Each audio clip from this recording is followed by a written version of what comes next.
e exaltar ao nome do Senhor. E não tem alegria maior, irmão, do que estar na presença do Senhor. Quero fazer menção da leitura que foi proposta. Está escrita na carta de Paulo aos Efésios, no seu capítulo 4, versículo 22 ao 24. Se puder abrir a sua Bíblia, acredito que estará também no telão para acompanharem juntos a leitura. Enquanto você procura, eu quero fazer alguns agradecimentos. Quero agradecer a Deus pela sua misericórdia, tributar a Ele toda a honra, toda a glória e todo o louvor. Quero agradecer as pessoas que me acompanham. Estou fazendo acompanhado pela minha irmã Thaís, a minha irmã Edinalda, bênçãos na minha vida. E por último, não menos importante, a minha digna esposa, presente a qual Deus me deu, e tem me suportado, tem me aguentado, e tem me ajudado a estar de pé nesta jornada de servir ao Senhor, e somado sempre não só a minha vida secular, nas coisas do tempo, da vida comum, mas também ao privilégio de servir ao Senhor. Quero agradecer ao Márcio, sua esposa Luciana, o privilégio de poder compartilhar comigo este momento. Que Deus em Cristo continue abençoando e prosperando a obra dele nas mãos de vocês. Amém. Que o nome do Senhor seja sempre glorificado. Amém. E a cada um que está aqui nesta noite, eu quero agradecer a Deus pela sua vida. E eu peço a Ele que nesta noite você não saia da mesma maneira que você entrou. Eu acredito que desde que começamos a adorar ao Senhor, Deus já tem falado ao seu coração, Deus já tem ministrado ao seu coração, mas que você saia daqui completo nesta noite. Tenha a certeza que o Senhor falou ao seu coração. Amém? Amém. Vamos fazer a leitura. Carta de Paulo aos Efésios, capítulo 4, versículo 22 ao 24, diz assim: que quanto ao trato passado, vos despojeis do velho homem, que se corrompe pelas concupiscências do engano, e vos renoveis no espírito com o vosso sentido, e vos revistais do novo homem, que segundo Deus é criado em verdadeira, justiça e santidade. Amém. Pode se tomar o seu assento, pode se assentar, fique à vontade. Este é o texto a qual foi proposto para esta noite. Confesso que é um texto um tanto complexo, envolto de uma série de ensinamentos, envolto de uma série de direcionamentos, a qual todos nós precisamos ter como propriedade para servirmos ao Senhor. Verdade é, tivemos até mesmo um teatro aqui, que se nós formos pelas nossas próprias vontades, se nós andarmos neste tempo pelos nossos próprios anseios, em algum momento podemos vacilar para a direita ou para a esquerda, mas sair dos trilhos daquilo que o Senhor promoveu para as nossas vidas. Então, a palavra do Senhor é a luz que alumia o nosso caminho para chegarmos até o céu. Dentro do contexto a qual essa carta é proposta, eu preciso apresentar, pelo menos, quem é o escritor e quem é o receptor dessa carta. Então, eu gostaria de iniciar esta noite falando um pouco sobre Paulo. Quem foi Paulo? Quando nós traçamos a história de Paulo, nós vamos ver um Paulo de antes e um Paulo de depois. A proposta que foi trazida aqui dentro desta encenação é muito importante entender que quando nós entregamos de fato a direção das nossas vidas ao Senhor Jesus, a nossa vida nunca mais é a mesma. Amém. A nossa conduta nunca mais é a mesma. Amém. As nossas práticas em nada se compara ao que fazíamos antes de conhecer. E para começar aquilo que o Senhor tem proposto no meu coração hoje, vamos falar da vida de Paulo. Quem era Paulo? Paulo era alguém que já tinha autoridade para perseguir aqueles que receberam esta chamada, esta graça do Senhor Jesus.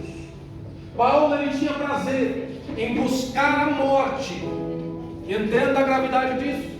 Paulo tinha prazer em buscar a morte daqueles que confessavam a Jesus. Alguns estudiosos vão dizer que Paulo foi participante do apedrejamento de Estevão, o primeiro mártir da história da igreja primitiva. Alguns vão dizer que não só foi responsável, mas que estava presente no ambiente de apedrejamento. Este é Paulo. Não bastando isso, Paulo vai buscar mais cartas, a fim de buscar mais pessoas, a fim de levá-los à morte, pelo simples fato deles reconhecerem o Cristo, reconhecerem o Senhor como o Senhor das suas vidas. Glória a Deus, aleluia. Mas graças a Deus, que no meio do caminho Paulo recebeu uma visita diferente. A Bíblia vai dizer no capítulo 9, se não me engano, de Atos dos Apóstolos, que no caminho para Damasco, Paulo é surpreendido pelo Senhor.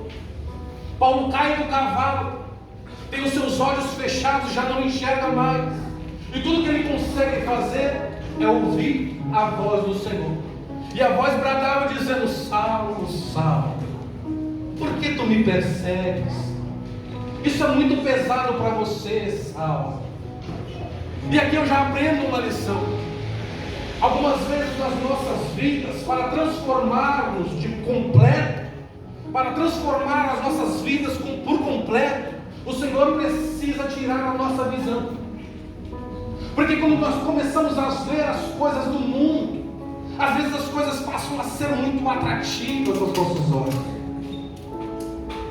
Foi bem isso que vimos nessa noite.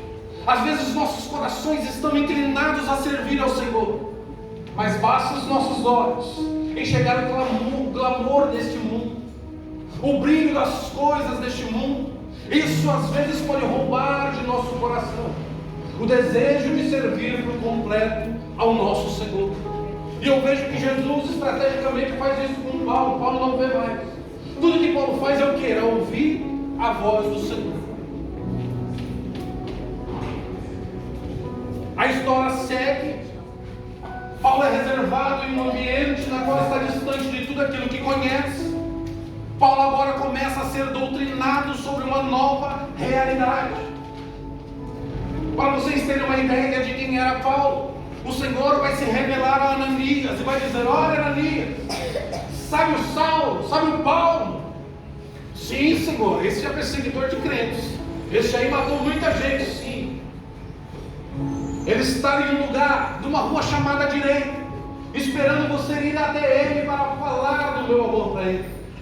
Olha a gravidade de quem era Paulo. Senhor, eu vou lá para falar do Senhor para este homem. Sim, vai lá porque ele é um vaso precioso para Deus. Glória. Aleluia, glória a Deus. E aqui vem mais uma lição. O Senhor, ele veio para todos. A graça do nosso Senhor Jesus Cristo é para todos. Amém. Sabe aquele a qual você vê, a qual muitos olham e dizem: esse não tem mais jeito, esse aí não tem mais solução, esse está perdido, esse não tem mais como ser resgatado por esse evangelho. Mas que bom que o Senhor não vê como a gente vê, não é verdade? Quantos de nós estaríamos perdidos se seguíssemos a ótica humana? Eu mesmo sou um destes. Quem sabe alguém olhou para mim em certa época da minha vida e disse: o Tiago não volta mais, vivendo desse jeito, balada, festa, bebida, prostituição, todo o glamour do mundo. Para que ele vai voltar para o evangelho? O Tiago não tem mais chance. Mas graças ao Senhor nosso Deus, isso ele não vê como o homem vê. E ali ele enxergou um vaso precioso. E aqui eu estou falando do seu amor e da sua vida. Aleluia, glória a Deus. Algo que aprendemos sobre a vida de Paulo é que existe um Paulo antes e um Paulo depois. Porque ninguém que tem um verdadeiro encontro com o Senhor, ele permanece nas suas práticas, ele permanece nos seus sentimentos, ele permanece nos seus anseios. Nós vamos ver agora um Paulo totalmente dedicado a um propósito: servir ao Senhor com tudo que ele é e com tudo que ele tem. Amém?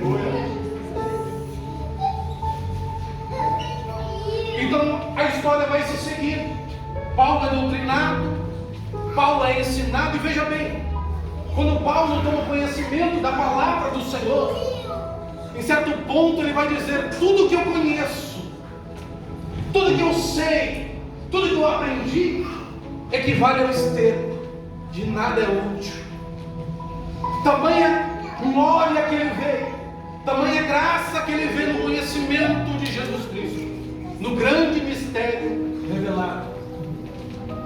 E olha que interessante, Jesus no seu tempo de ministério preparou quantos discípulos?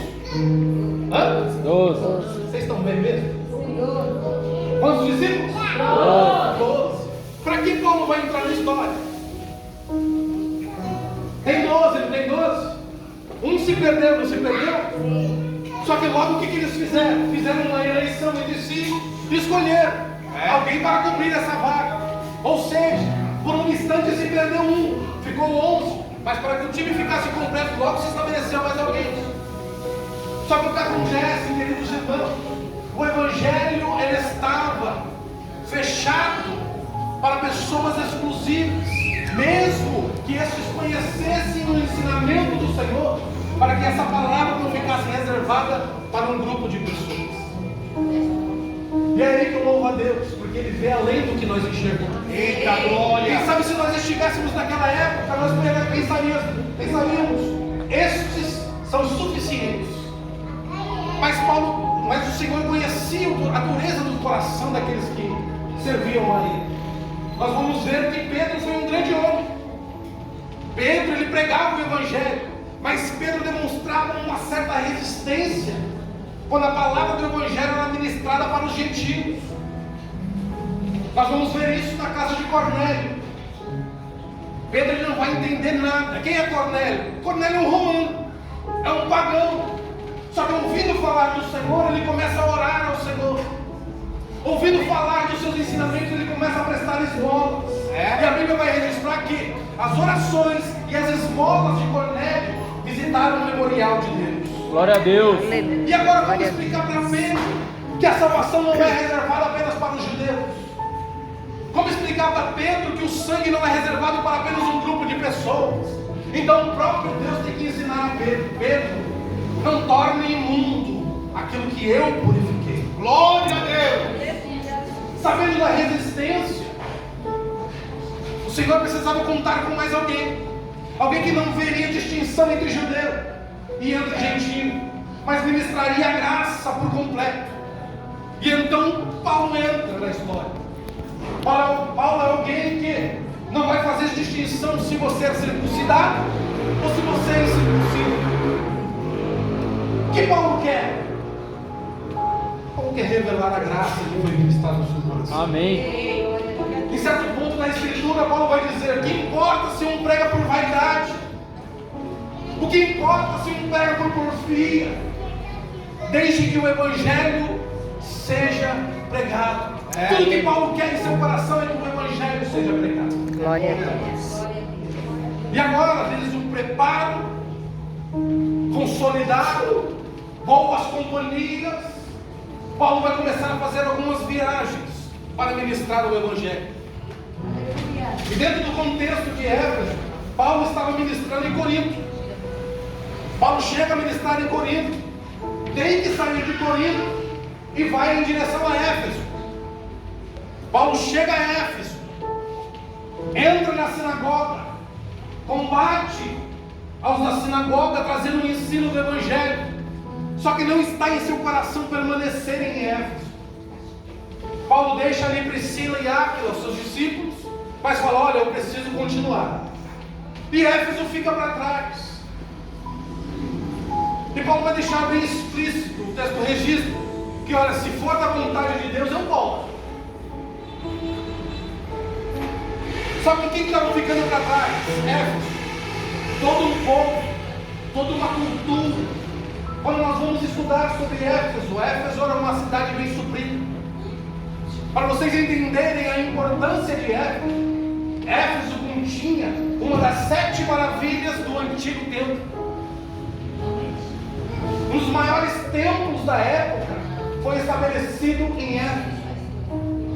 Para estabelecer uma realidade como essa, naquele tempo a economia tinha que ser muito boa, mas a cidade era portuária, todo mundo passava por Éfeso, o dinheiro estava ali.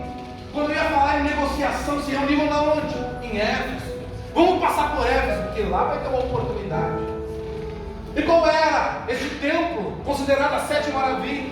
Era o templo de Diana. Ou seja, isso vai me trazer um entendimento que lá eles não tinham a mínima ideia de quem era o Senhor, o Deus Todo-Poderoso. Viviam segundo as mitologias gregas, romanas. Só que o que acontece? Em um pequeno espaço de tempo, Paulo passa ali, mas Paulo segue adiante. E o que eu entendo disso? Quem sabe você tem um ente querido, um pai, uma mãe, um irmão, um esposo, uma esposa. Quem sabe a palavra até passou no seu coração, mas não produziu efeito. Eu tenho uma palavra no seu coração nesta noite. Fique tranquilo. Amém? Fique tranquilo, porque o propósito do Senhor é de salvação. Amém? Aleluia, glória a Deus. Mas não aconteceu nada, a palavra passou por lá, mas não esquenta. Deus tem um propósito de salvação. E a Bíblia vai nos relatar que Paulo retorna para Éfeso. E agora não é somente de passagem. Paulo se estabelece em Éfeso e durante 2 anos Paulo vai ministrar o Evangelho. Glória a Deus. Não desista de falar do amor de Deus. Por mais que na sua ótica esteja perdido, por mais que na sua ótica você tenha que deixar para trás, não desista. Permaneça. Porque esta graça é para todos. Aleluia. E agora Paulo está em Éfeso. Paulo agora começa a ministrar o Evangelho. Grandes coisas começam a acontecer. Grandes sinais e maravilhas. E o texto vai dizer que até mesmo os lenços retirados de Paulo, até mesmo os seus aventais, quando levados para o enfermo, a enfermidade era sanada. Se existia algum demônio, logo reconhecendo, eles batiam e retiraram. Este é o poder daqueles que se preservam na palavra do Senhor. Amém.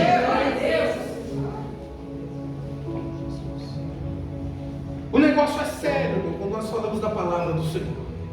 Porque quando a palavra do Senhor entra, nada fica como é. Amém. Amém. Glória a Deus. O povo estava perdido, estava vagando. O que mais importava para eles? A economia. Para vocês entenderem bem o que eu quero dizer, chega um certo ponto, o Evangelho está se propagando de tamanha forma, que as pessoas começam a despojar os seus atributos, os seus deuses entalhados em prata, entalhados em ouro.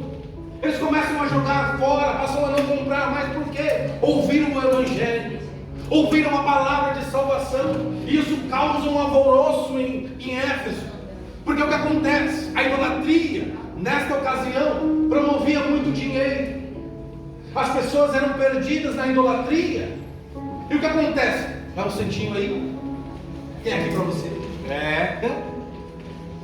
Mas é de quê? Mas é de prata. Leva para você, para sua proteção. Ela vai abençoar a sua casa. Essa era a deusa Diana, a deusa da fertilidade. É isso? Artemis. Isso aqui vai resolver o seu problema. Só que agora eles estavam oferecendo os seus santos da sua mitologia. E alguém estava dizendo: não, mas espera aí, isso não tem nada a ver com o que Paulo pregou. Eu vi o que Paulo fez. Eu ouvi as palavras do seu Evangelho. Para mim nada importa mais esses pequenos deuses. Porque agora eu ouvi falar de um Deus poderoso. Eu vi os seus sinais, eu vi as suas maravilhas, e eu não quero mais. Isso provoca um alvoroço. Porque agora estava saindo do bolso deles. O Evangelho estava sendo pregado e vidas estavam sendo salvas. Glória! Este é o contexto de Éfeso. Estavam perdidos, mas por intermédio da palavra, agora estavam experimentando a verdadeira liberdade. Glória a Deus! Glória a Deus! Depois desse grande alvoroço em que o Evangelho causa em Éfeso, Paulo tem que se retirar desse ambiente. Só que o que acontece? Paulo deixa estabelecido naquele lugar, mesmo diante de todo esse alvoroço, uma igreja. Esses homens pensavam que se Paulo for embora, a palavra vai embora. Se este homem se apartar de Éfeso, não vai ter mais incômodo. mas uma igreja ficou estabelecida naquele lugar. Amém.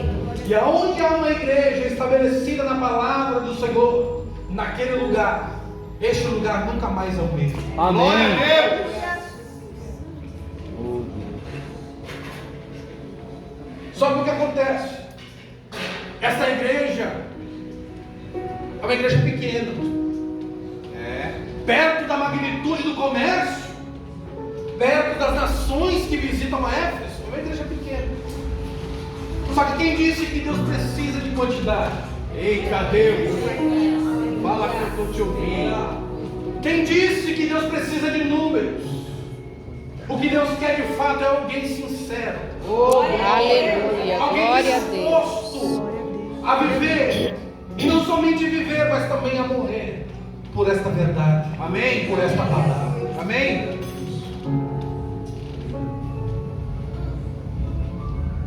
Deixando uma igreja em Éfeso, Paulo tem uma preocupação, e nós vemos que em todos os lugares na qual Paulo institui uma igreja, Paulo ele tem um pensamento: eu preciso cuidar deles. Paulo tem uma chamada pastoral, Paulo tem uma chamada minuciosa de cuidado. Paulo tem amor por todos aqueles que foram salvos por intermédio deste evangelho. Jesus. Aleluia. Se nós lermos o primeiro capítulo de Efésios, nós vamos ver o carinho de Paulo para esta igreja. Paulo ele vai fazer questão de falar para eles: vocês lembram qual foi a palavra que foi ministrada a vocês? Deixa eu lembrar vocês. Então Paulo começa a trazer a memória deles, porque quem sabe, nesse ambiente a qual essa igreja ficou, eles estavam sofrendo aperto de todos os lados. Grandes ofertas, riquezas. Nos dias de hoje é tiguinho, né? Faz assim que vai dar dinheiro. Estamos num culto com a juventude, e se tem alguém que sofre no nosso tempo com propostas do mundo, é a nossa juventude. É verdade. Eu não tenho um pinto de cabelo mais, não tem pouco, mas sou novo, sou jovem. Eu estou na casa dos 30. É meu bebê. Os 40 eu não sei se chega nem dos lados. É capaz que eles me abandonem até lá.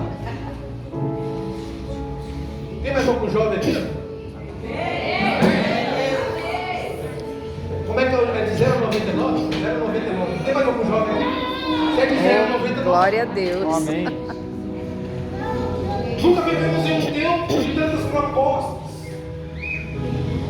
Nunca vivemos em um tempo de tanto acesso. Antigamente, para um jovem pecar, para um jovem buscar algo que era fora do seu ensino, ele precisava conhecer um número de pessoas específicos e a certos lugares específicos. Mas agora, com um toque, nós temos acesso a qualquer coisa, qualquer tipo de conteúdo. E às vezes estamos conversando aqui, quando acabamos a conversa já vem notificação. Só que a verdade é que tudo que nós precisamos não está no mundo, não está neste tempo, não está nas coisas deste mundo. Paulo então, a partir do capítulo 4, ele vai começar a trazer a essas pessoas alguns ensinamentos. Por quê? Primeiro, o que Paulo fez? Os fez lembrar da graça que foi ministrada a eles. No capítulo 2 de Efésios, no seu capítulo 1, ele diz assim: e vos vivificou, estando vós ainda mortos em ofensas e em pecados. Sabe o que é isso? Se nós escorrermos a leitura, nós vamos ver que é algo reservado e preservado antes da fundação do mundo. Antes da fundação do mundo, o Senhor já me conhecia e já te conhecia. Ele sabia das suas dificuldades. Ele sabia das barreiras que você ia passar no meio do caminho. Ele sabia quantas vezes você ia pensar em desistir e voltar para trás. É verdade. Quando nós lemos o capítulo 17 do Evangelho de João, eu não sei para vocês, mas para mim é um capítulo que me comove, porque ali o nosso Senhor está orando por mim e por você. Ele está pedindo ao Pai: Pai, permita que eles sejam um, assim como eu sou um em Ti e Tu em mim. Que seja Tu em mim e eu neles, para que nós sejamos únicos. Este é o amor revelado por Deus em Cristo Jesus, por mim e por você. No capítulo 3, Paulo vai dizer que, olha, por esta causa, por vocês, pela palavra, para que o amor de Cristo seja abundante nos seus corações, por esta causa, eu me ponho de joelhos. Paulo está dizendo, vocês são importantes para mim. Amém. Eu, o prisioneiro de Cristo. Paulo está dizendo, eu não me importo em passar por prisões. Paulo, na verdade, é alguém fora da curva, irmãos. Até hoje eu tento entender Paulo, humanamente falando. Mas Paulo vai ter orgulho de dizer que sofreu as mesmas aflições que o meu Cristo sofreu. Eita Deus. Das mesmas chibatadas que o meu Cristo sofreu, eu sofri. E para Paulo está tudo bem. Paulo não tem problema com isso. Na carta de Filipenses, Paulo vai dizer, olha, de ambos os lados eu tenho sofrido aperto. E você vai se identificar com isso. Quem aqui não passou por nenhum aperto? Desde que aceitou o Senhor, está tudo bem, está tudo belo, está tudo tranquilo, a estrada não tem buraco, não tem curva. Quem pode dizer isso? Eu acredito que todos nós tivemos um momento difícil. Sim. Uma batalha difícil, um processo a ser vencido. Mas Paulo, olha como é que Paulo vai passar por essas adversidades. De ambos os lados eu tenho sofrido aperto. E melhor para mim, sabe o que seria? A morte. É Paulo que está falando isso. Paulo, o grande apóstolo, esse que ganhou tantas almas, esse que sofreu das chibatadas, que teve orgulho do sofrimento e das prisões, ao ponto de se dizer, eu sou embaixador em cadeias. Eita Deus da glória. Esse está dizendo no seu momento de dificuldade, para mim seria melhor a morte. Só que é o seguinte, morrer e viver para mim eu já não sei mais o que é mais pesado, porque para mim o viver é Cristo. Glória a Deus. E o morrer é Cristo. Aleluia! Esse nível de entrega de Paulo, para mim o viver é Cristo e o morrer é Cristo. Só que Paulo tinha tanto entendimento da importância que ele tinha para o Evangelho, que ele disse assim, mas se em vida eu produzir mais frutos, por amor de vós, é melhor que eu viva. Sabe o que Paulo está dizendo? Está sofrido, está difícil, eu não estou aguentando mais, de ambos os lados. Tenho padecido, tenho sofrido aperto. Melhor para mim seria estar com meu Cristo. Só que quando Paulo levanta a cabeça, quem sabe me permitem conjecturar, não está escrito. Paulo está escrevendo, quem sabe as lágrimas estão escorrendo no seu rosto, manchando onde ele está escrevendo. Eu não aguento mais. Quem nunca disse isso? Quem nunca olhou para o céu e disse, Senhor, não tem mais como continuar. Santo Deus. O Senhor está vendo, eu quis. Tivemos uma ministração aqui. Quantas das vezes não foi assim? Falou, Senhor, eu estou cansado de errar. Cada erro que eu cometo, meu Senhor, me custa caro. E quando eu penso que eu estou um passo adiante do Senhor, eu estou com 2 passos para trás. Meu Deus. Quem nunca passou por isso? Só que quando Paulo começa a pensar, Paulo começa a se lembrar dos componentes, daqueles que passaram pela sua vida, da qual receberam esse Evangelho, e ele começa a pensar, mas eu preciso permanecer, porque o Evangelho ainda tem que ser pregado. Mais pessoas precisam ser alcançadas. Então Paulo vai declarar, por amor de vós, é necessário que eu permaneça vivo. Glória a Deus. Será que você consegue imaginar um amor tão grande, ao ponto de você colocar a sua necessidade, o seu sofrimento, as suas angústias em segundo plano e começar a pensar no seu irmão? Sabe por que Paulo vive assim? Porque ele tem uma referência.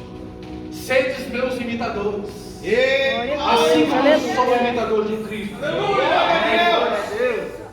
E o que o nosso Senhor fez? Os nossos pecados levaram ele até a cruz. E no alto da cruz, quando Jesus olha diante daquela multidão, aquela multidão começa a blasfemar contra ele, começa a falar contra ele, começa a escarnecê-lo, rejeitar o amor da qual ele veio manifestar, o amor do próprio Deus. Mas o que sai dos lábios do nosso Senhor, sabe o que é?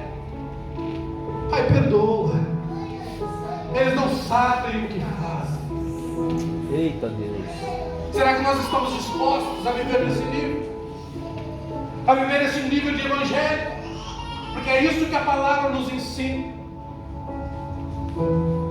Voltando. O tempo passa rápido demais, misericórdia. Puxa a tomada aí.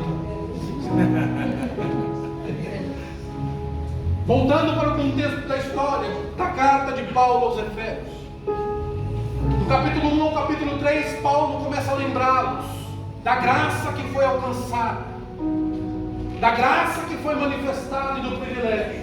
Agora do capítulo 4 ao capítulo 6, as coisas começam a ficar um pouco pesadas. O que eu quero dizer com isso? Paulo entendeu que eles são salvos, não são? Amém. Receberam a palavra, não receberam? São crentes? Então vocês conseguem um caldinho mais grosso. Porque o que acontece? A partir do momento que você aceita viver este evangelho, tem algumas coisas que você precisa mudar. Quando me foi falar do texto a qual traria essa mensagem hoje, eu falei, Senhor, tem misericórdia de mim, que sou pecador. Porque aqui Paulo começa a respaldar as atitudes do verdadeiro servo do Senhor. Então aqui no capítulo 4 ao capítulo 6, nós vamos ter uma palavra da esposa. Como a esposa deve se portar ao esposo. Meu Deus. Isso é conduta. A maneira como o esposo deve se portar à esposa. A maneira como o pai se porta ao filho, o filho se porta ao pai. Toda essa instrução Paulo começa a passar na igreja. Porque ele não quer que seja provocado escândalos. Porque se você aceitou servir ao Senhor, você tem que pensar: eu não posso ser um promotor de escândalo. Jesus, é bem assim mesmo, hein? O que eu preciso promover é o verdadeiro evangelho. Aleluia. Glória a Deus. Paulo vai falar acerca dos deveres domésticos. E vou te falar, o ensino não é leve. Se nós analisarmos os ensinos de Paulo no tocante à santidade, a gente vai ver um grande desafio. Então nós chegamos ao texto proposto para essa noite. Paulo vai dizer, vou começar no versículo 20: mas vós não aprendestes assim a Cristo? Se é que tendes ouvido e nele fostes ensinados, como está a verdade em Jesus, que quanto ao trato passado, isso quer dizer o quê? Quanto à sua conduta passada, lembra como você vivia, lembra dos seus hábitos, lembra das suas práticas pecaminosas, isso não tem nada a ver mais, isso ficou para trás. Glória a Deus. Vos despojeis do velho homem. Tem muito crente que ainda tem uma síndrome, né? Eu gosto de falar a síndrome de Gabriela. Quem nunca assistiu Gabriela? Eu nasci assim, vou morrer assim. Tem que me respeitar porque eu sou desse jeito. Mas ele esqueceu porque ele aceitou a Jesus. Agora quem reina mais não é ele. O trono de decisão. Glória a Deus. Você não pertence mais a ele. Então se outrora alguém puxasse a espada, ele já não puxa mais a espada. Mas é fácil, mano? Pensa naquela unha encravada. Meu Deus. Encravou, inflamou, infectou, foi pra não. Aí vem um bendito abençoado do céu, para dizer outra coisa. Vem lá e pisa. Você grita. Aí ele fala, tá gritando por quê? Não é pra tudo isso, para de show. Ele não sabe da sua dor e você já logo se inflama, se incha. A psicologia diz que quando nós reagimos a algo, a nossa primeira reação, por exemplo, com uma dor excessiva, nós não conseguimos disfarçar quem verdadeiramente somos. Esse pequeno estágio de reação. Sabe aquela freada no trânsito? Eita.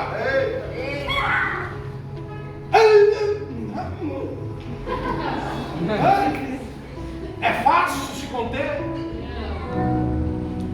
Não é fácil se conter. Mas é isso que o Evangelho nos ensina. E sabe quando você vai ter uma boa reação diante de uma situação dessa? Quando dentro de você estiver completo desta palavra. Eita glória! Porque se eu não consigo disfarçar esta reação, se de repente numa situação como essa, a primeira coisa que vem aos meus lábios é um palavrão, está faltando alguma coisa lá dentro. Porque nós só conseguimos ter a reação boa, já que não conseguimos disfarçar, se somos cheios e plenos de algo bom. Amém. Glória a Deus. O que seria melhor do que a palavra do Senhor? Glória a Deus. Aleluia. Sabendo que não seria fácil, sabendo que seria difícil, sabendo que seria pesado, Paulo ainda vai deixar algumas recomendações, só que aí vem um cuidado especial de Paulo. Paulo vai falar sobre a armadura de Deus. Eita glória, eu recebo. Porque é assim, por si mesmo, você não chega a lugar nenhum. Olhe bem, antes de Paulo chegar a Éfeso, passou alguém lá com o nome de Apolo. A Bíblia vai dizer que este homem era poderoso em palavra, de conhecimento.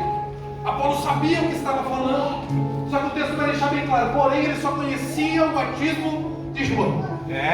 Sabe o que isso quer dizer? Ele só conhecia a letra. O que faltava para ele? O Espírito. E quando Paulo chega aos Efésios, a primeira coisa que ele vai perguntar: ei, vocês que receberam a palavra, já foram cheios do Espírito? Eita Deus. Sabe qual é a resposta? Ouvimos as palavras e cremos, porém nem sabíamos que já havia se manifestado o Espírito. Aprendemos sobre a letra, mas ainda não recebemos esse Espírito. Eita Deus. Qual é a preocupação de Paulo? Se vocês não forem cheios do Espírito, de nada vale, porque por si mesmos vocês não vão conseguir. E aqui é uma mensagem muito clara para todos nós nessa noite: não tente com a força do seu braço. Ei jovens, eu vou lá, eu vou para aquela festa, mas fica tranquilo que eu sou crente. Eu não vou me perder na dancinha, fica tranquilo, eu sou crente, irmão. Eu vou pro meio deles, eu vou frequentar aquele lugar assim, mas eu sou crente. Ei, não confie na força do seu braço. Amém. Aleluia.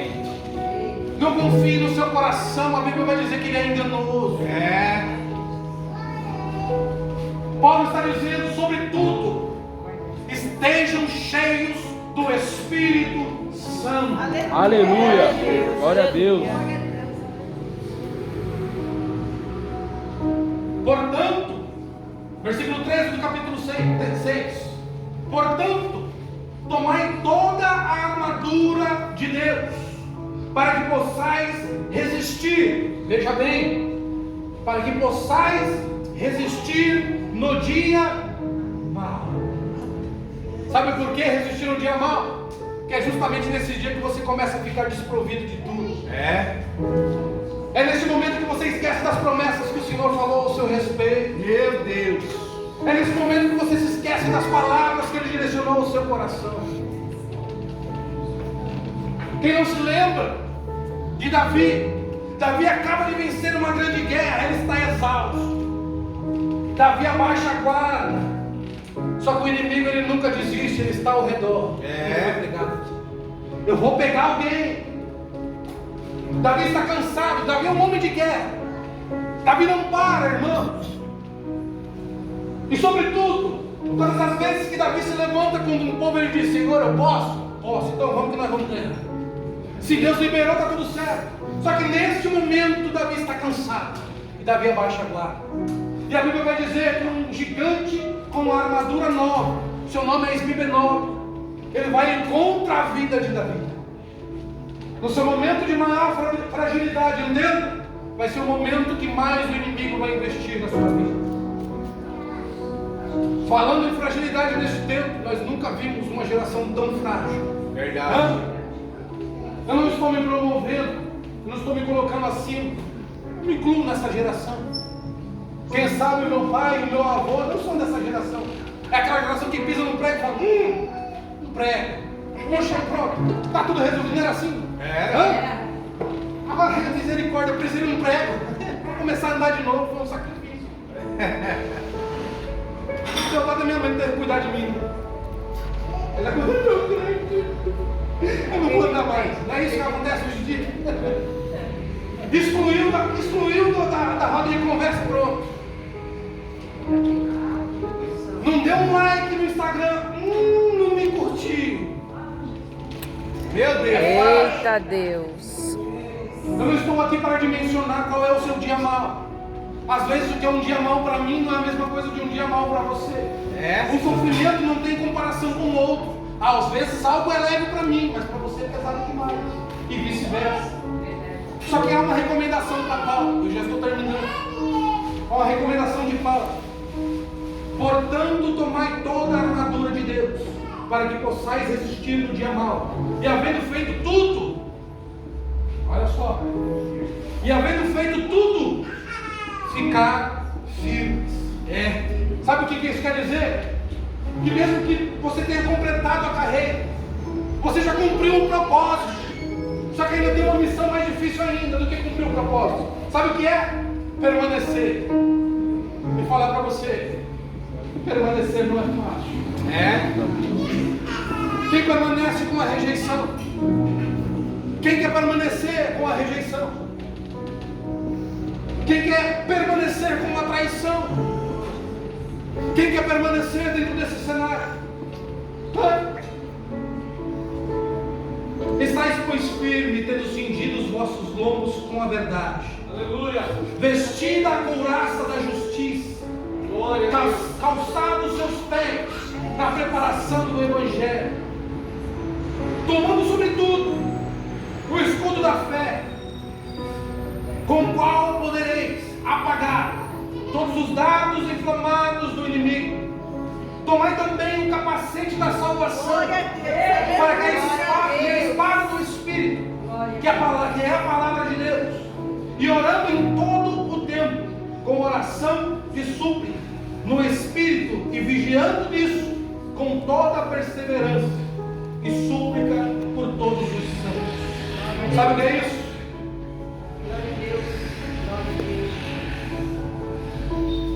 Vou repetir o último versículo. Orando em todo o tempo, com toda a oração e súplica, no Espírito, e vigiando nisso com toda a perseverança e súplica por todos os santos. Sabe o que é isso? É eu entender que você é frágil e que você precisa da minha oração. É você entender que eu sou frágil e eu preciso da sua oração. É verdade, Deus. Este foi o corpo instituído por Deus. Amém. Esta é a igreja do Senhor. Aos jovens eu deixo um conselho. Não tente com a sua própria força. Não tente com a força do seu braço. Não permita ser iludido pelas coisas deste mundo e desse tempo. Para aquele tempo havia algumas sutilezas do inimigo. Só que ele não parou por aí. Ele não desistiu por aí. As coisas mudaram, o cenário mudou. Glória. Mas a intenção do inimigo é a mesma. Antigamente, a intenção do inimigo era arrancar da congregação aqueles que não recebiam a palavra, não é isso? É verdade. Vamos expurgá-los, vamos colocar para fora. Essa é a intenção deles. Qual foi a intenção deles? Eu vou colocar Paulo para fora. Porque Paulo fora, eu resolvo o meu problema. Só que a estratégia mudou. Se ele não recebeu a palavra, se ele não é crente, vamos deixar ele dentro da igreja. Porque quando o pastor fala é assim, ele vai falar é assado. É verdade. Quando o irmão fala é assim, ele vai falar é assado. Aqui não E aí tem. começa a dissolução. Graças a Deus aqui não tem. Né? Aqui não tem. Olha que Deus é bom. Deus é maravilhoso. A estratégia mudou. Mas entre todos os seus relacionamentos, seja com os amigos, seja com a família, tenha os seus princípios preservados dentro do seu coração. Não se deixe enganar pelo glamour do mundo, pelas coisas desse tempo, pelos likes, pelos influencers. Na antiguidade eram os filósofos, os grandes filósofos. Agora é influencer. Ele não sabe nada, mas não tem seguidor. Tem seguidor, né, mano? Tá tudo certo. Primeiro você vai ver. Você não vai ver se é verdade o que ele está falando. Você vai ver quantos seguidores ele tem. Ah, tem 10 mil? Não dá para acreditar. Mas não é assim. Tenha sempre em seu coração a palavra do Senhor. Para te orientar. Para te fazer resistir no dia mau. E para que você cumpra a sua jornada. E um dia você esteja com o Senhor. Sem sofrimento, sem lágrimas, sem dor. Porque é isso que Ele tem preservado para a sua igreja. Desde antes da fundação do mundo. Amém. Com essa palavra, que o nome do Senhor continue sendo Glória a Deus.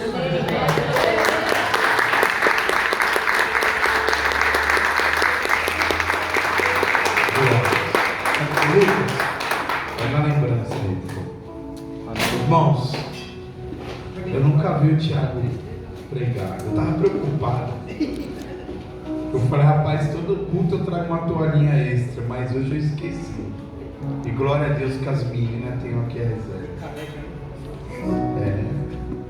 Irmãos, eu nunca vi o Thiago pregar. Hoje eu fiquei impactado. Que palavra, hein? Quem gostou da palavra aí? Glória a Vou Deus. trazer o Thiago mais vezes aqui, né? Para a gente dar uns likes aí, né? Irmãos, com muita alegria também eu quero agradecer a vida do Thiago, a vida da mãe dele, da irmã, da esposa, né, que está ali, ao pastor que permitiu, né, você estar aqui. Um abraço para ele também, agradece em nome de Jesus. E queridos, isso que ele falou é a mais pura realidade. É conselho para os jovens e para nós que já estamos em uma maratona de caminhada, né, cristã. Independente do tempo, eu costumo dizer que para mim não tem tempo de igreja. O que nós temos que fazer é vigiar. O diabo hoje ele não quer mais tirar da igreja, mas ele quer manter frio e uma pessoa que não dá mais o ouvido à voz do Senhor.